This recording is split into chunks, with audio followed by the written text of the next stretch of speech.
नमस्कार, मैं दीपक शर्मा और मेरे यूट्यूब मंच पर आपका स्वागत है।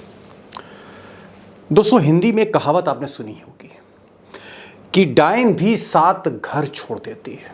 अब इसका मतलब यह है कि डायन सब कुछ बर्बाद नहीं करती, कहीं ना कहीं डायन रहम कर जाती है।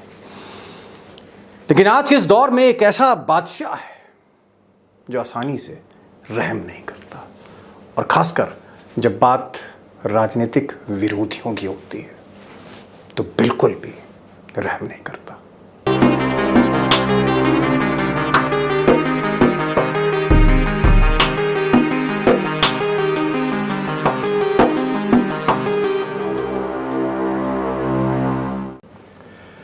अब सीधे मुद्दे पर आता हूं। पिछले 3 वर्षों में इस देश में एक भी ऐसी गैर भाजपा सरकार नहीं है, नॉन बीजेपी स्टेट गवर्नमेंट नहीं है जिसे तोड़ने की, गिराने की साजिश मोदी सरकार ने ना की हो। यानी एक भी घर नहीं छोड़ा है। और हकीकत यह है कि ये जो सरकार गिराने की जो कोशिश है, साजिश है, आज भी जारी है। इवन टुडे, आज गोवा में कांग्रेस पार्टी को स्प्लिट कर दिया गया, तोड़ दिया गया। और उधर पंजाब में, जहां आम आदमी पार्टी की बहुमत में सरकार है, वहां आप विधायकों की बोली 25-25 करोड़ रुपए में लग रही है। 25-25 करोड़ का ऑफर दिया और ये कुल संख्या विधायकों को तोड़ने की उनकी है 55। अब दोस्तों, किसी भी साजिश की अगर सुनी सुनाई बातें हों तो जल्दी यकीन नहीं होता, लेकिन ये पॉलिटिकल मैप जब आप देश का देखेंगे जो फैक्ट्स और फिगर्स पर बेस्ड है तो आप भी हिल जाएंगे। और एक पल के लिए आपको लगेगा कि आखिर इस मुल्क में, इस देश में हो क्या रहा है। जनतंत्र के साथ, लोगों के मैंडेट के साथ, जनादेश के साथ क्या हो रहा है, क्या खिलवाड़ किया जा रहा है। आप ये मैप देखिए, और ये 2019 और 22 यानी सिर्फ 3 साल की आप कह सकते हैं कारगुजारियां हैं, जिसमें ऑपरेशन लोटस हुआ, 11 ऑपरेशन हुए, 11+ ऑपरेशन, 11 प्रदेश सरकारों पर ऑपरेशन हुए। 5 में कामयाबी मिली, 5 में पूरी कामयाबी मिली। जो ऑब्जेक्टिव था बीजेपी का वो उसने हासिल किया। अब मिसाल के तौर पर अगर आप देखें एकदम दक्षिण भारत में, तो कांग्रेस को तोड़कर, जेडीएस को तोड़कर सरकार बना ली बीजेपी में। फिर उसी ईडी सीबीआई की मदद लेकर मध्य प्रदेश में सरकार बना ली, कांग्रेस की सरकार तोड़ी। महाराष्ट्र का तो खेल आपको पूरा मालूम ही है, एक के बाद एक मैंने कई वीडियोस उस पर बनाए हैं, किस तरह से शिवसेना को पूरी की पूरी बाला साहब की पार्टी को तोड़कर, जो कभी मोदी जी की बीजेपी की साथी थी, तोड़ दिया और एक नई सरकार बनाई गई। आपने देखा होगा बंगाल में टीएमसी के कैसे एक विधायकों की बारात, मंत्रियों की बारात ही तोड़ ले गए भाजपा के चाणक्य। झारखंड को अगर आप देखें तो झारखंड मुक्ति मोर्चा की आप यूँ कह सकते हैं कई विधायक तोड़ लिए थे, लेकिन कुछ कैश मिला कांग्रेस के 3 विधायकों के साथ। तो ये आप कह सकते हैं कि हेमंत सोरेन की किस्मत थी कि उनकी सरकार बच गई। ऑपरेशन तो हुआ था। मणिपुर में जनता दल यूनाइटेड के विधायक तोड़े गए। मणिपुर में, नॉर्थ ईस्ट में मैं बहुत जा नहीं रहा कि वहाँ इतनी सरकारें गिर चुकी कि गिनती नहीं। जेडीयू बिहार, नीतीश कुमार का जो सबसे बड़ा जो एक तोहमत थी मोदी जी पे, वो यही थी कि उनके विधायकों को तोड़ा जा रहा था, और ये एक गुस्से का सबसे बड़ा उनका कारण था। अगर आप राजस्थान की बात करें तो राजस्थान में अशोक गहलोत की सरकार बार बची है, या यूँ कहें बाल बची है। होटलों तक विधायक आ गए थे लेकिन सरकार बची। ऑपरेशन हुआ, सक्सेसफुल नहीं हुआ। अब दिल्ली में आपने देखा केजरीवाल ने इल्ज़ाम लगाया कि उनके दिल्ली के तमाम विधायकों को ऑफर दिया गया था। और आज पंजाब में भी एक बड़ा आप कह सकते हैं स्कैंडल सामने आया है, जहां पर ऑन रिकॉर्ड वहां के मंत्रियों ने कहा है कि उनको ऑफ़र किए जा रहे थे, उनके साथियों को 25-25 करोड़ ऑफ़र किए जाते। तो कुल मिलाकर अगर आप ये नक्शा देखें तो अगर मैं इसमें साउथ की कुछ स्टेट्स निकाल दूं, जैसे केरल है, तमिलनाडु है, तेलंगाना है, आंध्रा है और उड़ीसा है, जहाँ बीजेपी एकदम नगण्य है। केरल में, तमिलनाडु में, वहाँ आप कह सकते हैं कि कुछ जोर नहीं चल रहा है अमित शाह का या मोदी जी का या उनके साथियों का।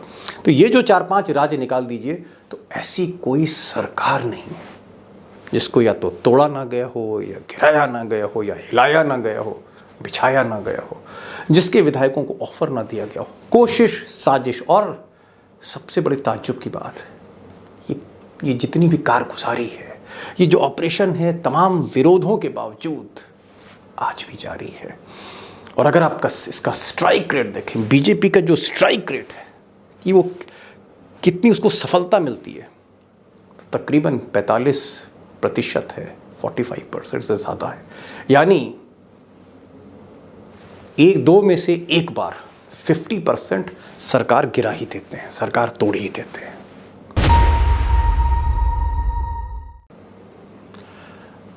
अब दोस्तों, एक सबसे बड़ा कारण यह है कि ताश के पत्तों की तरह ये जो सरकारें गिराई जा रही हैं इस मुल्क में, इस देश में, उसकी एक वजह, जो बुनियादी वजह है वो ये है कि जितनी भी इंस्टीट्यूशंस हैं हमारे देश की, सब की सब जैसे दिल्ली दरबार के हाथ में हो।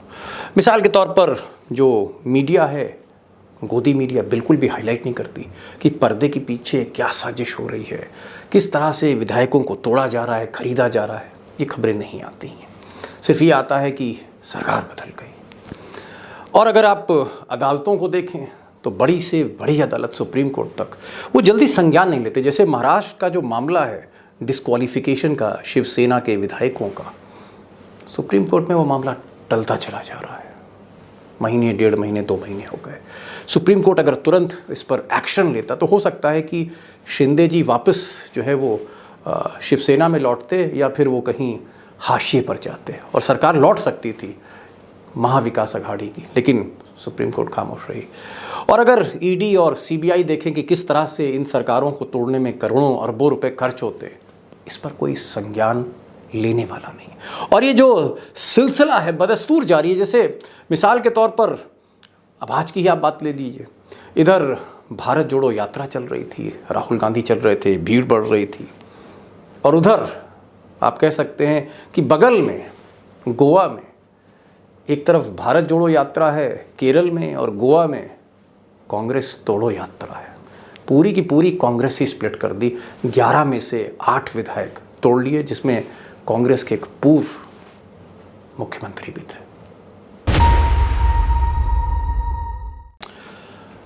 अब दोस्तों, आप कहेंगे कि आखिर गोवा में जब बीजेपी की सरकार थी और उनके सहयोगी दल थे और अच्छी खासी उनके पास संख्या थी, तो फिर कांग्रेस के विधायक क्यों तोड़े गए, कांग्रेस को स्प्लिट क्यों किया गया? इसके 2 कारण थे। एक, कहीं ना कहीं राहुल गांधी को एक मैसेज देना, डिमोरलाइज करना, भारत जोड़ो यात्रा पर कहीं ना कहीं पानी फेरने की कोशिश। और दूसरी तरफ बीजेपी ऐसा सिंगल पार्टी अपने जो आप कह सकते हैं नंबर्स को और ज़्यादा कंसोलिडेट करना चाहती थी। 20 पर थी, मैं बीजेपी की बात कर रहा हूँ, अलाइस की नहीं। और आज 8 विधायक तोड़ के बीजेपी की संख्या 28 हो गई। तो एक तरफ अपने नंबर्स को स्ट्रॉन्ग करना और दूसरी तरफ राहुल गांधी को मैसेज देना। अब हकीकत यह है कि बीजेपी का जो ऑपरेशन लोटस है, या इससे आज जयराम रमेश ने कहा ऑपरेशन कीचड़ है, ये सिर्फ एक जगह फोकस नहीं है, ये एक साथ देश में कई जगह चलता है। जैसे इधर गोवा में चल रहा है, गोवा में कांग्रेस को तोड़ दिया। झारखंड मुक्ति मोर्चा को भी कहीं ना कहीं सबक सिखाने में बीजेपी लगी है। झारखंड में कभी भी कुछ भी हो सकता है।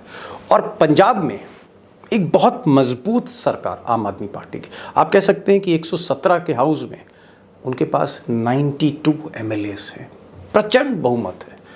यहाँ भी ऑपरेशन है, और यहाँ पर जो ऑपरेशन है या उसकी जो धार है वो वाकई, अगर आप असेंबली के नंबर्स देखेंगे तो आपको यकीन ही नहीं होगा कि इतनी बड़ी पार्टी को भी क्या स्प्लिट किया जा सकता है। क्या कोई सोच सकता है कि मैं 55 विधायक तोड़ दूंगा और वहाँ पर सरकार पलट दूंगा?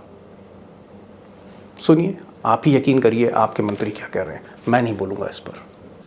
ਜਿਹੜੀ ਭਾਜਪਾ ਦੀ ਸੱਤਾ ਦੀ ਦੁਕਾਨ ਜਿਹੜੀ ਪੂਰੇ ਦੇਸ਼ ਵਿੱਚ ਚਲਾਉਣ ਦੀ ਭਾਜਪਾ ਕੋਸ਼ਿਸ਼ ਕਰ ਰਹੀ ਆ, ਜਗ੍ਹਾ ਜਗ੍ਹਾ ਅਲੱਗ-ਅਲੱਗ ਸਟੇਟਾਂ ਦੇ ਵਿੱਚ ਖਰੀਦੋ ਫਰੋਖਤ ਕਰਕੇ ਸਰਕਾਰਾਂ ਬਣਾਉਣ ਦਾ ਯਤਨ ਕਰ ਰਹੀ ਆ। ਇਹ ਜਿਹੜੀ ਦੁਕਾਨ ਆ ਹੁਣ ਬੀਜੇਪੀ ਦੀ, ਉਹ ਪੰਜਾਬ ਵਿੱਚ ਵੀ ਬੀਜੇਪੀ ਜਿਹੜੀ ਆ ਖੋਲਣ ਜਾ ਰਹੀ ਆ। अब दोस्तों, पंजाब के जो मंत्री हैं हरपाल सिंह चीमा साहब का ये कहना है कि एक बहुत ही बड़ी कॉन्स्पिरेसी के तहत कुछ पंजाब के लोग जो बीजेपी से जुड़े थे उन्होंने 10-12 विधायकों को अप्रोच किया, उनको ऑफ़र दिया, और ये जो लोग पंजाब में थे इनके पीछे दिल्ली दरबार के कुछ ताकतवर लोग थे। हरपाल जी का कहना है कि 92 विधायक हैं, इनमें से 55 विधायक तोड़ना था स्प्लिट कराने के लिए, और इसकी पूरी एक प्लानिंग चल रही थी। उनका ये भी कहना है कि उनके पास कई टेलीफोन ऑडियो रिकॉर्डिंग्स हैं, और ये ऑडियो रिकॉर्डिंग्स उन्होंने पंजाब पुलिस में जांच के लिए दी हैं। इसका वॉइस टेस्ट वगैरह होगा, और उसके बाद इसमें जांच करने के बाद वो कुछ बड़ा खुलासा करेंगे कि आखिर इसके पीछे मास्टरमाइंड कौन है, मकसद कौन है, दिल्ली दरबार में कौन लोग बैठे हैं, और ये क्यों सरकार पलटने की बात हो रही जो बहुमत की सरकार है। मेरा यहाँ दोस्तों सवाल ये है कि ये जो विधायक हैं, भले हम सरदार जी की बात पर शब्दशाह यकीन ना करें, विश्वास ना करें, लेकिन एक चीज़ तो तय है कि ये जो विधायक हैं ये यूं ही मुफ्त में नहीं टूटते हैं। ये कोई बकरियों का, भेड़ों का झुंड नहीं है जिसको आप अपनी तरफ खींच लाएंगे, यूं ही हाँक देंगे। जाहिर तौर पर बड़ी बोली लग रही है, बड़ा पैसा है, और ये गिनती अरबों रुपए में जाती है। ये पैसा आ कहाँ से रहा है, किसका पैसा है, कौन फंड कर रहा है, उसका चैनल क्या है, किस तरह से ये कैश में ये डिलीवरी हो रही है। जो विधायक तोड़े गए, या कांग्रेस के जो 3 विधायक कैश के साथ पकड़े गए थे कलकत्ता में, जो असम से बताया जा रहा पैसा लेके आए, जिसकी जांच नहीं हुई, इसके पीछे जो खेल है वो क्या है, और सबसे बड़ी बात, कितना पैसा खर्च किया जा रहा है। तो 1375 करोड़ रुपए अपना ये किडनैपिंग गैंग चलाने के लिए भारतीय जनता पार्टी ने पंजाब का बजट रखा है। अब दोस्तों जितनी भी सरकारें गिराई गई हैं, 11 से ज़्यादा सरकारें गिराई गई हैं, तोड़ी गई हैं। अब इसमें असली अमाउंट क्या है, कितनी रकम इसमें इस्तेमाल हुई है, और उस रकम को किस तरह से डिलीवर किया गया है, ये अपने आप में एक बहुत बड़ा विषय है। और ताज्जुब इसलिए होता है, पीड़ा इसलिए होती है कि ये जो भ्रष्टाचार हो रहा है आंखों के सामने, सरकारें गिरती हुए हम देख रहे हैं, टूटते हुए हम देख रहे हैं, विधायकों की बोलियां लग रही हैं, ये उस दौर में है, ये उस सरकार में है जिसके प्रधानमंत्री ने सत्ता में आने से पहले घूम घूम कहा था, जी हाँ, देश में हर रैली में कहा कि ना खाऊंगा ना खाने दूंगा। और हकीकत में बता रहा हूं कि अगर पिछले 3 साल में जो ऑपरेशन लोटस जिन जिन राज्य में हुआ है, जो सरकारें गिराई गई हैं, चाहे वो ईडी के दबाव में गिराई गई हों या कैश ऑफर करके गिराई गई हों, अगर कोई सुप्रीम कोर्ट मॉनिटर्ड जांच हो जाए, 4-5 सरकारें जो गिरी हैं, अगर कोई सुप्रीम कोर्ट मॉनिटर्ड जांच हो जाए और मजबूती के साथ हो जाए, तो चाणक्य बादशाह की राजनीति भी संकट में पड़ जाएगी।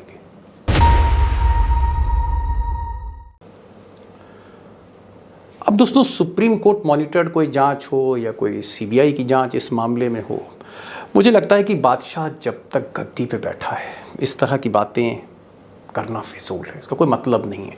तो सवाल यह है कि आखिर फिर निदान क्या है, हल क्या है, इसका सॉल्यूशन क्या है कि एक ऐसी सरकार जो दिन ब दिन निरंकुश होती जा रही है, बेलगाम सी होती जा रही है, जिसने मुल्क की सभी इंस्टीट्यूशंस को अपने हाथ में ले लिया है, जितनी भी डेमोक्रेटिक इंस्टीट्यूशंस हैं, इससे लड़ा कैसे जाए। मुझे लगता है कि इस सवाल को लेकर मैंने कई पॉलिटिकल एडिटर्स से बात किया, पुराने एडिटर, ईमानदार एडिटरों से कुछ बात किया, संपादकों से जो गोदी मीडिया से जुदा हैं, अलग हैं। मैंने कुछ पॉलिटिकल पार्टी के लीडर से भी बात की है कि भाई इसमें सॉल्यूशन क्या है, सेफोलॉजिस्ट से भी बात करी है, पॉलिटिकल पंडितों से भी बात करी, और उनका ये कहना है, जो एक मोटा जो एक जवाब मिलता है, वो ये है कि अगर सारा समूचा विपक्ष, दक्षिण, उत्तर, पूरब, पश्चिम, मध्य, सारी पार्टियां अगर एक हो जाएं और बीजेपी से लड़ें एक छतरी के नीचे आकर के, तो 2024 में भारी उलटफेर हो सकता है, भारी उलटफेर। और ये जो आधार है ये साइंटिफिक है, पॉलिटिकल साइंस का आधार है, आंकड़ों का आधार है। अगर ये आप आंकड़ा देखें 2019 में, ये वोट शेयर का आंकड़ा है जिसमें बीजेपी को 37.36 वोट मिला और अपोजिशन को 62.64, 62% वोट, बहुमत का वोट इस देश का अभी भी अपोजिशन के पास है, नॉन बीजेपी पॉलिटिकल पार्टीज के पास है। बीजेपी के पास सिर्फ अभी भी 37% वोट है, जब वो पीक पर थी 2019 में, और निश्चित रूप से बीजेपी नीचे आ रही है। तो ये जो आंकड़ा है, ये आप कह सकते हैं एक मैजिक फिगर है, और अगर इसको आधार मान के एक छतरी के नीचे पूरा पोजीशन आता है तो मुमकिन तौर पे इस देश का जो आने वाला भविष्य वो बदल सकता है। और इसके लिए नीतीश कुमार ने एक बहुत बड़ा जोखिम उठाया। उन्होंने मोदी को छोड़ा, समाजवादियों के साथ हाथ मिलाया, वो निकल पड़े हैं एक नए सफ़र पर देश को जोड़ने के लिए। और उधर कन्याकुमारी से जो यात्रा चल रही है राहुल गांधी की, इसके जो सबसे अच्छे संकेत मिल रहे हैं वो ये कि रोज़ाना दिन ब दिन उस यात्रा में भीड़ बढ़ती जा रही है। तो अगर ये यात्रा कामयाब होती है, उधर नीतीश जिस तरह की कोशिश कर रहे हैं वो कामयाबी उनको मिलती है, शरद पवार, सीताराम येचुरी, ममता बनर्जी, केसीआर और जो यंग लीडरशिप है एक तरफ, जिसमें अखिलेश यादव हैं, जिसमें तेजस्वी हैं और भी कई हैं, केटीआर हैं, अगर ये एक यूनाइटेड इंडिया के लिए ये सब एक लोग एक छाते के नीचे आते हैं तो यकीन मानिए नतीजे बदलेंगे और ज़रूर बदल सकते हैं। और आज का वीडियो मैंने कहावत से, एक हिंदी कहावत से शुरू किया था। मुझे लगता है मैं उसी एक और हिंदी कहावत से आज हिंदी दिवस पे ख़त्म कर रहा हूँ। और कहा गया है, हमारे एक मुहावरा है, जहाँ चाह वहाँ राह। और इसीलिए अगर अपोजिशन, अगर विपक्ष सोच ले, चाह ले, तो ज़रूर उसको राह मिलेगी, अगर सब एक साथ आ जाएं सारे गिले शिकवे दूर करके। तो ये आज का वीडियो था। अंत में वही कि आप इसको सब्सक्राइब करिए, इसको शेयर करिए, क्योंकि गोदी मीडिया से अलग हटकर ये ज़मीनी हकीकत है, जो जिनके हाथ में वोट है, वोट की पावर है, उनको देखना बहुत ज़रूरी है। जज आप हैं इस देश के, जनादेश आप देंगे, तो आपको ये हकीकत देखना बहुत ज़रूरी है। और अपने दोस्तों के साथ, पड़ोसियों के साथ, बैचमेट्स के साथ, क्लासमेट्स के साथ, सबके साथ ये शेयर करिए, लाइक माइंडेड लोगों के साथ ये वीडियो ज़्यादा से ज़्यादा जाए, एक मैसेज के तौर पे, समझ के तौर पे। और मेरे वीडियोस हमेशा फैक्ट्स और फिगर्स पे आधारित होते हैं, तो इसलिए मुझे लगता है कि मैं कोई उसमें गलतफहमी नहीं छोड़ता हूँ। कोशिश मेरी यही होती है कि फैक्ट्स और फिगर के आधार पर लोगों को कन्विंस किया जाए कि ऐसा भी हो सकता है, या ये भी एक तस्वीर का पहलू है जो दिखाया नहीं जाता। तो इसको आप शेयर ज़रूर करिएगा। कमेंट बॉक्स में कमेंट लिखिए, अपने आइडियाज़ भेजिए मुझे कि किस तरह की वीडियो आप देखना चाहते हैं। बेल आइकॉन जो है उसको ज़रूर आप क्लिक करिए, नोटिफिकेशन आपको सबसे पहले मिलेगा। तो ये आज का वीडियो था। फिर एक नई वीडियो के साथ हाजिर होऊंगा, आपके सामने आऊँगा। तब तक के लिए नमस्कार।